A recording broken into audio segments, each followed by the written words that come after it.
Hello teachers, lalo sa mga ESL teachers dyan na naghahantay ng aking honest review tungkol sa speakerphone ng eMeet. Marami nagtatanong sa akin sa live ko kung ito daw bang eMeet na to ay may noise cancellation feature at kung maganda daw ba yung audio niya. So dito sa video na to ipapakita ko sa inyo kung meron ba siyang noise cancellation feature or noise reduction feature. Again guys, this is from eMeet.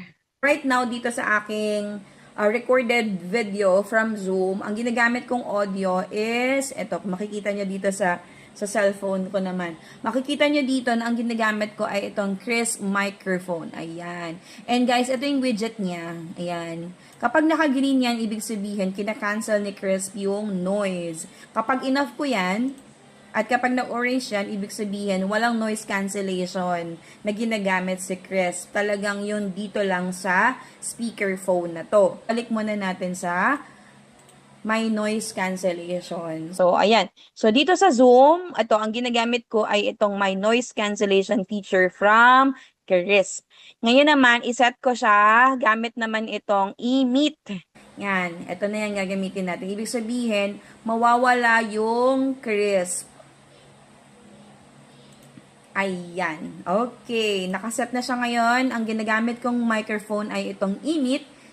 At gagamit tayo nito, tunog ng manok. Siyempre, ito yung struggle natin kapag nagwo-work online. Yung mga tunog ng manok. So, turn off natin ang crisp. Tapos, plain lang talaga na speakerphone from eMeet. Ayan, nakaset na ngayon na eMeet lang talaga. Microphone from eMeet. Office Core M1A.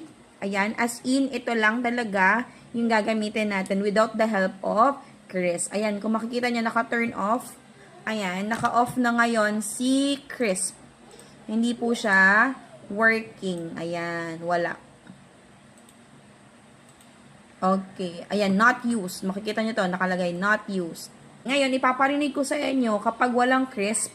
So, ang maririnig nyo ngayon ay itong microphone. Ayan, naka-play na ulit si Chicken. Ayan. Ayan, naka-cancel ba yung tunog ng tilaok ng manok? So, ayan, ganyan siya. Again, ito, sa video na to, ang ginagamit ko ay talagang itong speakerphone lang ng eMeet. Ayan, o diba? Talaga makikita niyo yung difference bago kayo bumili. Ayan. Ayan, o diba? Talaga makikita niyo yung difference bago kayo bumili. Ayan. Based sa result, ano sa tingin niyo? Maganda ba itong eMeet speakerphone na ito?